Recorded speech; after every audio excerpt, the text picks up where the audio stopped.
In 2002, I was born to a basketball family. Both my parents played basketball, my brother played basketball in college, and I played basketball all the way up to college.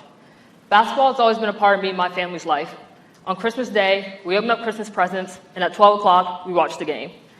I've seen how the faces of the league have inspired me and my generation.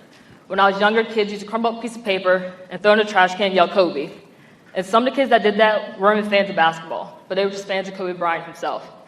When I joined Little League basketball, kids used to cry over the numbers 23 and 24, and it was no coincidence why. And when the first game showed up, they had the brand new signature shoes, the sweatband, the arm sleeve, and we all knew who they wanted to be like.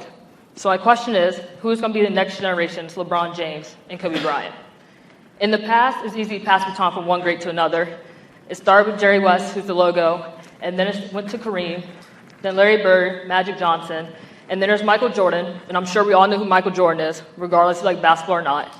Then you had Kobe and Shaq, and here we are with LeBron and Steph Curry. So like I said, in the past, it's easy to pass the baton from one great to another, because one great's coming out of their prime, the next guy's making this mark in the league. But LeBron and Steph Curry are still playing at a high level, but we all know it's not forever. So who's going to take over when they're done? At first, we thought it was Zion. We thought his athleticism, his frame coming out of Duke, that's our guy. But injuries have proven otherwise. Then we thought it was Ja Morant. We thought his crazy vertical, his confined in the West competitive mentality, he could be our guy. But his allegations off the court is something the league just can't promote. And then you got Jason Tatum, who plays for the iconic Boston Celtics franchise. He's a young father, and fans love seeing his son Deuce sit courtside. But yet, he only has one finals appearance. There's always been international players in our league, but they're usually your role players, your six men. They're hardly ever even considered the face of the franchise. But here we are with the last 5 MVPs of the NBA being international players. You got Jokic coming off a finals MVP who plays good team basketball. It's not always exciting, but good team basketball. But yet in the media, this looks like a 9 to 5 to him, and it looks like he'd rather be at home racing horses than attending his own championship parade. Next, you got Giannis, whose personality and upbringing resonates with many people around the world, and people love his chase down blocks.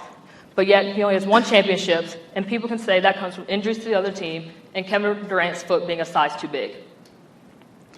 Next, there's Luka, the star down there in Dallas, who puts up numbers that are hard for anyone to imitate, like a 60-point triple-double. But does Luka simply have that it factor to be the next face of the league? And lastly, there's Wemby, the first overall draft pick in the most recent draft, who's had the same, if not more, hype than LeBron did when he was drafted. But are we ready to really hand the keys over to an 18-year-old from France who hasn't been proved that his size, his skills, and his frame can translate from overseas to NBA for a full season? As someone who wants to do marketing for the NBA, this problem needs to be solved.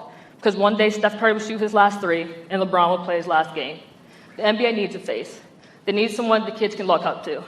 But also, the NBA is a business, and every business needs a marketable product. And that product is someone's going to bring in jersey sales, ticket sales, followers, and just overall eyes to the league. Whether that's through their highlight-worthy plays, their personality, competitive spirit, upbringing, or accolades. So I'm curious to see years down the line from now, after me and my kids open up presents on Christmas Day, who are we going to watch at 12 o'clock? When the kids come up their multiplication fact sheets, or whatever they do nowadays, and throw in the trash can, what name are they going to yell before it goes in?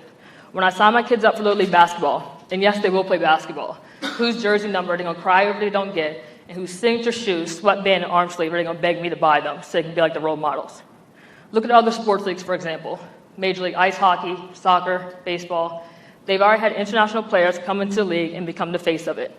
And in the past, the NBA could argue they didn't have the players for it, but now they do.